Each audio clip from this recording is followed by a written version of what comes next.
Halo semuanya, kembali kita update terkait dengan dugaan alamat fiktif pemenang tender perbaikan jalan yang ada di Provinsi Lampung. Yang saat ini sudah diketahui oleh media massa adalah ada dua nama perusahaan. Perusahaan ini yang pertama adalah PT Suci Karya Abadi dengan nilai anggaran untuk perbaikan jalan untuk Kota Gajah dan juga Simpang Randu senilai 58,1 miliar rupiah. Alamatnya sudah dicek, diinvestigasi, kok tidak ada, tidak masuk akal. Kemudian dari Kepala Biro Pengadaan Barang dan Jasa Provinsi Lampung, Slamet Riyadi, juga sudah memberikan klarifikasi. Aku yakin sekali pada saat Slamet Riyadi memberikan keterangan, pasti sudah berkoordinasi dengan orang nomor satu di Provinsi Lampung, yakni adalah Sang Gubernur Arinal Junaidi. Itu adalah yang pertama, nyaris 60 miliar nilai proyeknya. Sementara yang kedua adalah perusahaan CV Bagas Adi Perkasa. Ini perbaikan jalan senilai sekitar 5 miliar rupiah untuk area di Metro dan juga Lampung Tengah. Dan juga sama, sudah dicek, ternyata memang alamat tersebut tidak ditemukan sesuai dengan data-datanya. Sekarang kita akan coba simak dulu ya keterangan dari Kepala Biro Pengadaan Barang dan Jasa Provinsi Lampung yang akhirnya berbicara langsung. Pada saat kita tahu kemarin Arinal Junaidi juga beberapa kali memberikan komentar pada saat wartawan tanya ini, kenapa Pak? Kok alamatnya tidak sesuai apa yang sebenarnya terjadi? Kita coba dengar, pertama adalah pendapat dan juga klarifikasi dari Slamet Riyadi, terus juga ada salah satu keterangan dari warga teman-teman. Ini adalah pada saat diwawancara dalam program Kompas TV. Tanggal 10 bulan 3 Maret 2022 sudah kita ke Perum Wisma Mas ya. Proses tender dimulai pada tanggal 17 Juni 2022 dengan alamat baru tersebut. Pada saat mereka melakukan penawaran, mereka memasukkan fakta integritas, di mana salah satu poinnya. Oke, bagian yang pertama dikatakan di sini adalah gini. Alamatnya ternyata itu sudah pindah. Jadi pada saat perusahaan ini mengikuti proses tender lelang tersebut, ternyata kan memang pada saat diterima pindah gitu. Tapi oke lah, anggap aja ini masuk akal. Ada keterangan dari warga yang bernama Sri Suci, warga setempat mengatakan bahwa alamat baru ini yang dikatakan adalah pindah atau bahkan alamat lamanya sudah dari dulu tidak ada kegiatan kantor Bapak. Terus apakah warga itu bohong, mengada-ada? Masa sih level untuk pengadaan perbaikan jalan nilainya miliaran sampai bahkan puluhan miliar rupiah cuma segitu gampangnya, tidak ada tim verifikasi. Bandar Lampung itu tidaklah besar-besar amat, masa nggak bisa dicek sih nyuruh anggotanya atau stafnya, anak buahnya untuk melakukan verifikasi. Sebegitu tradisionalnya kah di Provinsi Lampung atau memang sengaja dibuatnya kabur agar menjadi salah satu modus untuk melakukan dugaan-dugaan markup, korupsi, kolusi dan juga nepotisme. Kita lanjutkan lagi keterangan dari Slamet Riyadi karena aku yakin yang disampaikan ini adalah sudah sepersetujuan dari Sang Gubernur Lampung. Yang diberikan harus asli, dokumen segala macam ketentuannya harus asli. Apabila ada palsu tadi, maka pihak penyedia bersedia untuk masuk ke sesuai peraturan perundang. Jadi katanya ada juga akta integritas. Tapi pada saat aku lihat dari Kepala Biro Pengadaan Barang dan Jasa Provinsi Lampung ini, Slamet Riyadi memberikan keterangan, agak ekspresi wajahnya tegang banget ya. Tapi aku nggak ngebahas ekspresi, tetapi yang aku bahas di sini adalah kontennya. Dan dikatakan ada akta integritas. Jadi kalau alamat yang nggak cuma alamat, data-data yang disampaikan dalam proses ini ternyata tidak benar, nanti perusahaan tersebut harus ada tanda tangan kesepakatan bahwa mereka berhak bersedia untuk menerima sanksi. Dan pada saat ada akta integritas tersebut pun juga keterangan dokumen-dokumennya juga harus asli. Tetapi kita selalu berpikir dengan logika aja. Masa sih hanya alamatnya yang sesimpel itu, yang gampang banget bisa ditrace, itu dipalsukan, yang sesimpel itu. Bagaimana dengan hal-hal yang lainnya? Misalnya apa? misalnya mohon maaf nih, pembelian semen atau pembelian aspal atau pembelian kebutuhan-kebutuhan lainnya. Kalau hal yang sesimpel ini aja mereka bisa begitu melakukan keteledoran untuk memarkup atau memanipulasi, bagaimana dengan hal-hal yang jauh lebih sulit lagi untuk dilakukan pengecekan. Misalnya kalau beli aspal, itu kan beli aspal itu pasti kan kalau ada dugaan kong kali kong, pasti dari atas sampai bawah juga ya penjualnya dugaannya juga sama, pembelinya juga sama, dananya juga pasti akan jauh lebih sulit untuk melakukan pengecekan data-datanya. Yang sesimpel ini aja yang bisa kelihatan sama orang aja mereka berani loh melakukan seperti itu.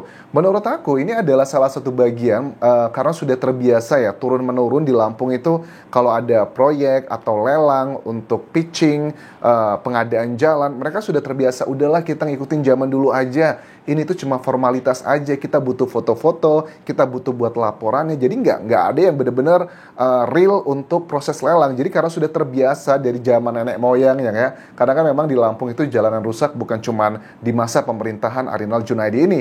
Dari Gubernur Syarudin ZP sampai Rico Mendoza kalau nggak salah namanya. I'm so sorry ya kalau aku salah nama gubernurnya, karena memang ya itu adalah yang aku ingat aja pada saat aku tinggal di Lampung. Jadi aneh bin ajaib yang penjelasannya seperti ini. Bagaimana mungkin tim verifikasi aja alamatnya salah. Kemudian kita coba dengarkan keterangan dari warga setempat yang bernama Suci bahwa mengatakan begini, keberadaan rumah konstruksi di alamat baru pun dibantah warga. Dia itu memang pemain, dapat proyek tender di mana-mana. Dan bahkan ini bukan kali pertama aja, ada beberapa wilayah di Provinsi Lampung pun juga yang dapat orang-orang itu aja. Dia sebagai warga setempat mengatakan bahwa tidak ada tuh kegiatan kantor atau kegiatan apapun yang konstruksi maksudku untuk urusan perbaikan jalan. Lantas kenapa dong? Kok alamatnya dipalsukan? Yaitu tadi hanya sebagai pelengkap untuk proses administrasi, hanya ada di atas kertasnya terlihat sempurna. Ini adalah proses yang harus terus kita kawal. Kita coba simak keterangan dari salah satu warga setempat berikut ini ya. Yang tadi itu nggak ada. Dengan alamat yang sampai bilang ya sempat nomor itu nggak ada tuan-tuan CP. Namun dia pemain, pemain proyek tender, dia dapat proyek di Lampung Tengah, di Gunung Sugi, di mana-mana, di mana-mana. Tapi rumah itu nggak ada yang namanya lampu itu nggak ada. Dan juga aktivitas perkantoran nggak ada di rumah. Nggak ada. Sesuai dengan alamat itu nggak ada. Nggak ada. Ya ampun. Memang dari dulu memang nggak ada ini. Nggak ada, memang rumah biasa. Memang rumah biasa, nggak ada apa-apa. Ya warga juga mau dibilangin, nggak tahu nih penjelasan. Tadi kan kalau kalian lihat dari Slamet Riyadi, Kepala Biro Pengadaan Barang dan Jasa Provinsi Lampung kan mengatakan pada saat pengajuan proses lelang, alamatnya lama, tapi sekarang pada saat sudah selesai pindah. Itu sih mengada-ada aja warga setempat yang itu menjadi salah satu alat bukti ya. Karena kan alat bukti ada 5, keterangan saksi, keterangan ahli, keterangan terdakwa, petunjuk, dan juga surat. Ini warga ini bisa dikategorikan sebagai keterangan dari saksi. Belum nanti ada keterangan ahli lagi, mungkin mengecek bagaimana purchasingnya, pembelian barang, dan macam-macam. Dan hanya dibutuhkan 2 alat bukti untuk menentukan satu orang menjadi tersangka atau menentukan sesuatu hal dalam dunia hukum sebagai fakta. Jadi kalau ada yang bilang, kata Gubernur Lampung kemarin pada saat diwawancara oleh sejumlah media mengatakan begini, kita itu jangan melampaui kewenangan kita. Kan ada BPK, ada lagi jaksa, ada lagi penyidik, ada lagi macam-macam KPK mungkin. Ya kita nggak boleh katanya melampaui kewenangan kita. Bagaimana mungkin Bapak, masyarakat Indonesia itu kan bukan masyarakat yang 60 tahun yang lalu kita percaya aja apa yang dikatakan dari pejabat-pejabatnya. Dari sini aja menurut aku ini kayak apa ya? The universe conspires to help us. Jadi dunia ini membantu kita untuk membuka semua kebusukan-kebusukan yang ada di Provinsi Lampung. Karena aku yakin ya, bumi itu atau dunia itu akan selalu mengadakan penyeimbangan gitu. Misalnya kayak kasus Sambo gitu. Karena mungkin dia sudah terlalu semena-mena. Jadi akhirnya hanya hal simple bisa menjatuhkannya. Begitupun juga sama dengan Lampung menurut aku. Dan selama ini memang Lampung itu sudah terbiasa dugaannya dengan korupsi, kolusi, nepotisme dari dulu sampai sekarang. Itu udah banyak banget, masyarakat udah muak. Kemudian juga the universe itu conspires gitu untuk ngebuka ini semuanya. Jadi memang sudah saatnya orang-orang yang selama ini menerima uang-uang besar total dari dua perusahaan ini aja kalau aku hitung 58 tambah 5 itu udah 63 miliar sekian loh.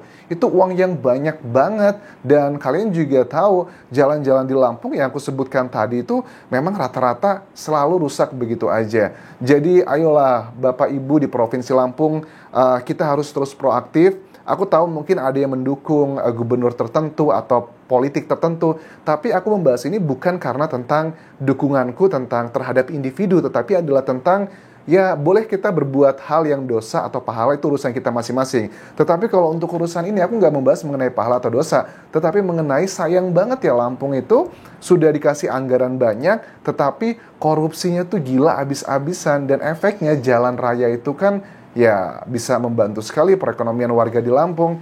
Karena aku sebagai orang Lampung juga sangat sedih pada saat aku pulang kemarin, kan aku sempat 2 mingguan ya di Lampung. Aku melihat jalanan yang sebegitu hancurnya, masyarakat juga yang miskin semakin miskin, yang kaya juga semakin kaya, yang kaya semakin kaya itu doang gitu. Aku lihat pejabat-pejabatnya, yang jadi staffnya, yang jadi di eselon-eselon yang pemerintahan, itu rata-rata adalah sekele gitu loh. Sekele itu dalam bahasa Indonesia adalah saudara, sekele itu bahasa Lampung. Ya anaknya jadi dinas, kepala dinas, nanti mertuanya jadi macam-macam gitu ya. So that's really interesting. Ini ada telepon masuk ya, tapi itu udah berakhir juga untuk video analisa kali ini. Aku mau ngangkat telepon dulu. Terima kasih sudah menonton. Sampai ketemu lagi di video berikutnya. Tinggalkan like dan juga komen. Subscribe channel YouTube ini. Follow Instagram dan juga Facebook pageku di Anjasa Semara. Sampai jumpa.